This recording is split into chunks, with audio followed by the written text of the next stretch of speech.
Lo que te voy a contar en los próximos minutos ha hecho que gente que se dedica a explorar este país, gente con años de experiencia caminando entre ruinas y pueblos abandonados, se dé la vuelta y ya no quiera seguir caminando. Porque hay pueblos abandonados por la economía, pueblos que se vaciaron porque ya no había trabajo, y luego hay otro tipo de pueblo, uno mucho más raro, uno que se vació de golpe, de la noche a la mañana, dejando la comida servida en la mesa, la ropa colgada, las puertas abiertas, como si todos hubieran salido corriendo al mismo tiempo y nunca hubieran vuelto.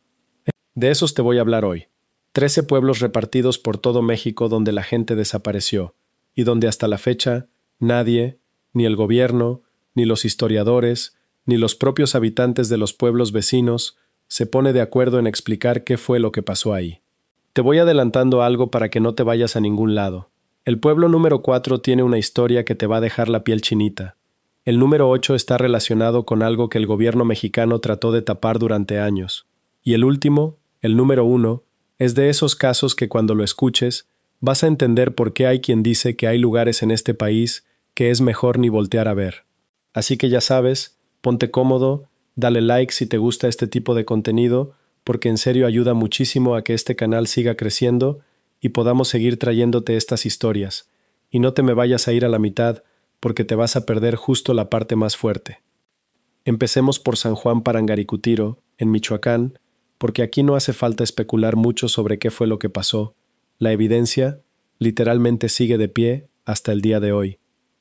Corría el año de 1943 y un campesino llamado Dionisio Pulido estaba arando su terreno cuando la tierra empezó a hacer un ruido que él describió como un trueno subterráneo, y frente a sus ojos, en cuestión de horas, empezó a nacer un volcán completamente nuevo.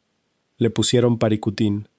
Durante los siguientes 9 años, ese volcán no dejó de escupir lava, ceniza y fuego, y fue devorando poco a poco todo lo que encontraba a su paso, incluyendo el pueblo de San Juan Parangaricutiro.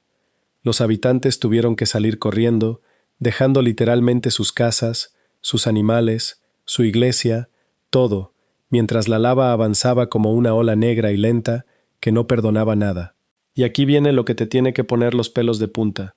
Cuando la lava finalmente se enfrió, el pueblo entero había quedado sepultado bajo toneladas de roca volcánica, excepto por una sola cosa, la torre de la iglesia, que sigue ahí, asomándose entre el mar de piedra negra como si la propia naturaleza hubiera querido dejar un testigo de lo que pasó.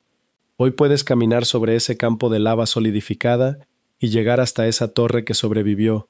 y los lugareños te van a contar que en las noches de luna llena todavía se escuchan campanas sonando desde adentro de la lava, campanas que no deberían de sonar porque ahí ya no hay nadie, ni nada, más que piedra fría. Y si tú crees que esto ya es fuerte, espérate, porque lo que viene después involucra a un pueblo completo que el gobierno mexicano decidió hundir bajo el agua a propósito. Me refiero a Guerrero Viejo, en Tamaulipas, uno de los casos más perturbadores y menos conocidos de todo este país.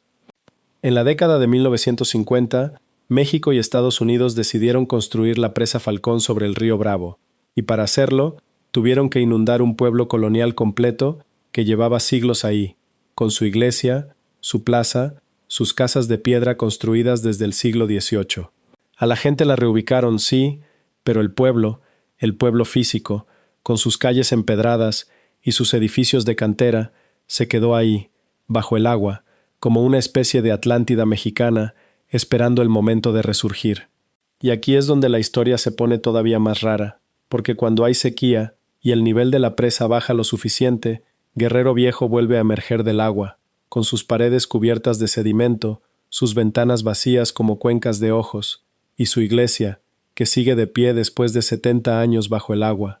La gente que ha ido a explorarlo cuando resurge dice que caminar por esas calles se siente como entrar a un pueblo que quedó congelado en el tiempo, un pueblo que fue castigado, ahogado, y que cada cierto tiempo sale a la superficie nada más para recordarnos que sigue ahí. Y si un pueblo hundido por decisión humana ya te parece perturbador, prepárate para el que sigue, porque este no lo hundió el agua ni lo sepultó un volcán, a este simplemente se le acabó la suerte de una forma que nadie ha podido explicar del todo. Hablo de Mineral de Pozos, en Guanajuato, que en su época de esplendor, allá por el siglo XIX, llegó a tener más de 70,000 habitantes viviendo de la explotación de plata, oro y mercurio. 70,000 personas, un pueblo con teatro, con plaza de toros, con mansiones, con una vida económica que parecía que nunca se iba a pagar. Pero entre la caída del precio de los metales, el estallido de la Revolución Mexicana y una serie de inundaciones en las minas que dejaron atrapados a decenas de trabajadores bajo tierra, Mineral de Pozos colapsó en cuestión de pocos años y prácticamente todo mundo se fue. De 70,000 habitantes pasó a tener, en su punto más bajo, apenas unas 200 personas caminando entre las ruinas de lo que fue una de las ciudades mineras más importantes de México. Hoy el lugar está lleno de haciendas mineras destruidas, túneles que se meten kilómetros bajo tierra y que nadie ha terminado de explorar,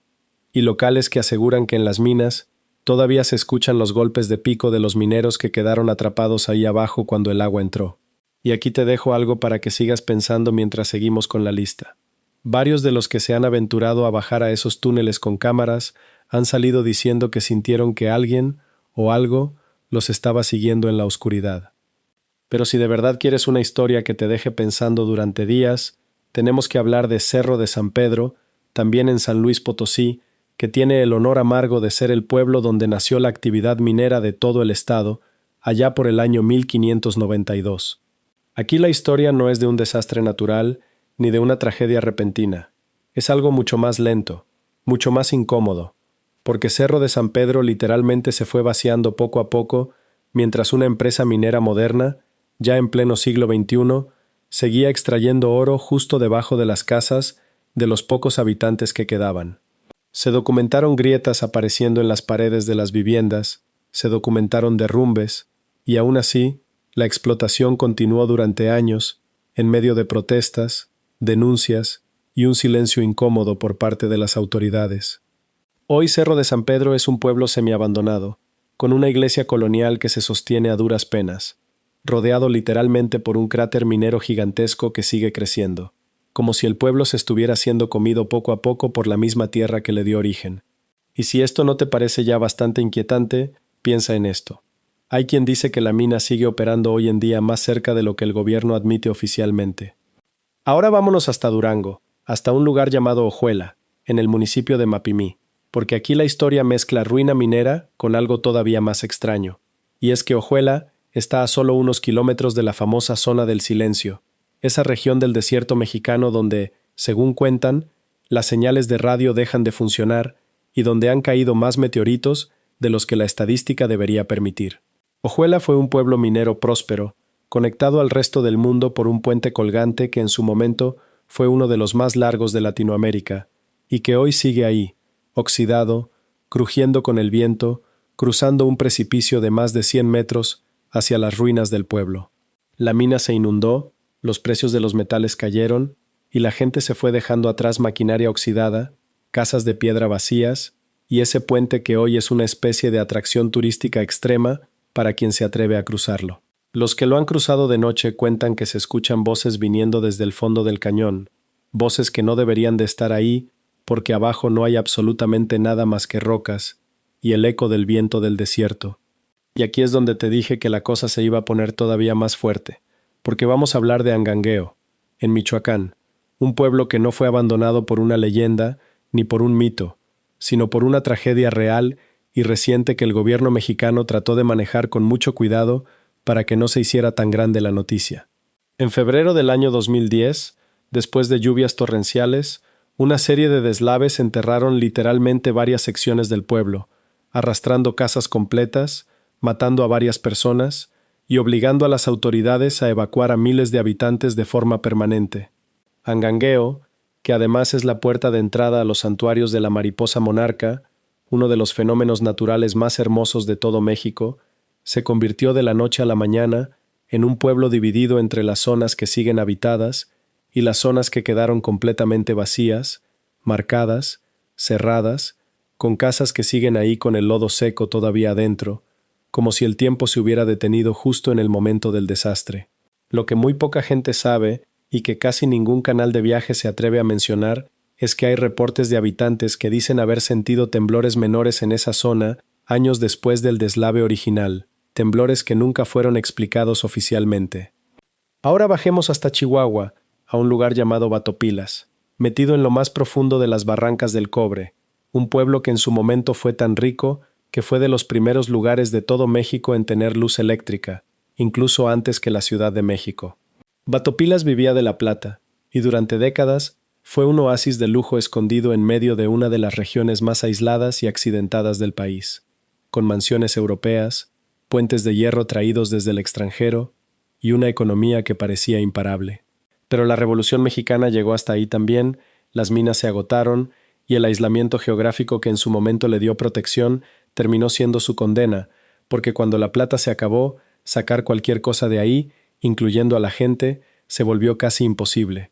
Hoy Batopilas tiene una fracción de la población que tuvo en su época dorada, y caminar entre sus mansiones semiderruidas, con parte de la selva tropical de la barranca comiéndose las paredes, es de las experiencias más surrealistas que puedes tener en este país, porque estás literalmente parado en medio de la nada, rodeado de un lujo del siglo XIX que se está pudriendo lentamente bajo la humedad de la barranca.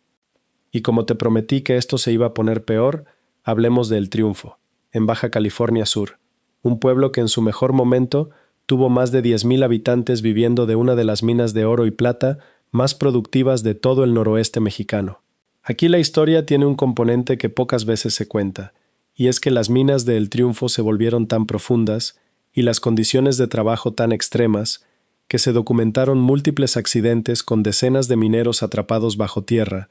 algunos de los cuales nunca fueron recuperados. Sus cuerpos siguen, hasta la fecha, en algún punto de esa red de túneles que se extiende por kilómetros bajo el desierto sudcaliforniano. Cuando la mina cerró definitivamente a mediados del siglo XX, el pueblo se vació casi por completo en cuestión de un par de años, dejando atrás una chimenea industrial gigantesca, conocida como La Ramona, que hasta hoy sigue de pie como un monumento fantasmal en medio del desierto, visible desde kilómetros de distancia, como si fuera el dedo de un gigante señalando hacia el cielo. Subamos ahora hasta Sinaloa, a un pueblo llamado Rosario, que aunque hoy conserva algo de población, tiene secciones completas que quedaron completamente abandonadas después de que la actividad minera se derrumbó y, para colmo, después de que la zona se viera envuelta durante décadas en la violencia asociada al narcotráfico, algo que oficialmente nadie quiere admitir del todo, pero que cualquier persona que conoce la región te va a confirmar en voz baja. Rosario tiene un patrimonio arquitectónico impresionante, con templos coloniales y edificios del siglo XIX, pero buena parte de ese patrimonio se está cayendo a pedazos porque la gente que podría cuidarlo, sencillamente, ya no está ahí. Se fue buscando seguridad y oportunidades en otro lado, dejando atrás un pueblo que parece congelado entre el esplendor colonial y el abandono más crudo. Y aquí llegamos al pueblo número 8 que te prometí al principio, el que está relacionado con algo que las autoridades mexicanas trataron de tapar durante años, y es un poblado minero de Zacatecas conocido como La Trinidad, cerca de la zona de Pinos. Durante mucho tiempo circuló información, después confirmada parcialmente por investigaciones periodísticas independientes, de que parte del abandono acelerado de esta zona en las últimas décadas del siglo pasado estuvo relacionado con contaminación por mercurio derivada de la actividad minera histórica, contaminación que nunca fue reconocida oficialmente con la seriedad que ameritaba, y que según denuncias de exhabitantes, provocó problemas de salud graves entre las familias que se quedaron más tiempo en la zona. Hoy la Trinidad es apenas un conjunto de estructuras de piedra desmoronándose entre la maleza, con muy pocos visitantes, y con una historia que, sospechosamente, es difícil de encontrar documentada en fuentes oficiales. Ahora vamos hacia Baja California Sur otra vez, porque tenemos que hablar de los alrededores de Santa Rosalía, específicamente de los campamentos mineros que la compañía francesa El Boleo construyó a finales del siglo XIX para explotar cobre en la región. La compañía llegó a construir viviendas, hospitales, incluso una iglesia prefabricada diseñada nada menos que por Gustave Eiffel, sí, el mismo de la Torre en París, y trajo consigo miles de trabajadores de distintas partes del mundo. Pero cuando la mina dejó de ser rentable a mediados del siglo XX, varios de los campamentos satélite alrededor de Santa Rosalía quedaron completamente abandonados casi de la noche a la mañana, dejando maquinaria industrial oxidándose bajo el sol del desierto, vías de tren que ya no llevan a ningún lado y edificios de madera que se están desmoronando lentamente frente al mar de Cortés, como testigos silenciosos de una época de fiebre minera que terminó tan rápido como empezó.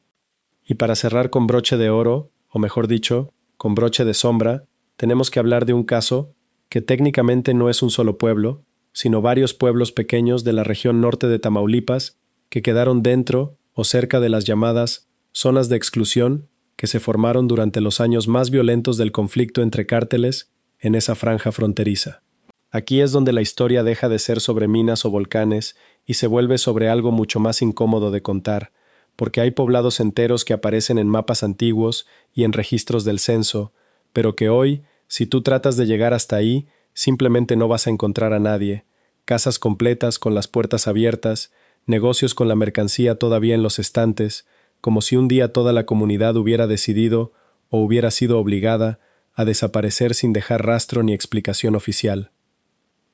Y este es justamente el pueblo que te dije que te iba a dejar pensando, porque a diferencia de los otros 12, aquí no hay ni volcán, ni presa, ni mina que se agotó, aquí lo único que hay es silencio. Silencio institucional, silencio de las autoridades y silencio de una comunidad que un día simplemente dejó de existir en el mapa habitado de este país.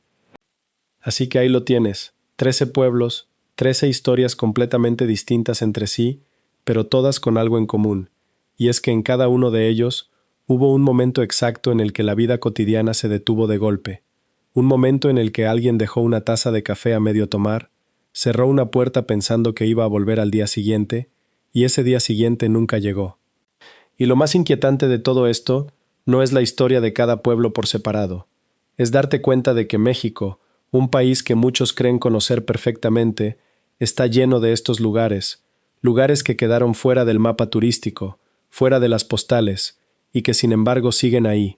esperando a que alguien camine entre sus ruinas y se pregunte qué fue exactamente lo que pasó. Si este video te dejó con ganas de más, con la piel un poco chinita y con la cabeza llena de preguntas, ya sabes lo que sigue, dale like a este video porque de verdad nos ayuda muchísimo a seguir haciendo este tipo de contenido.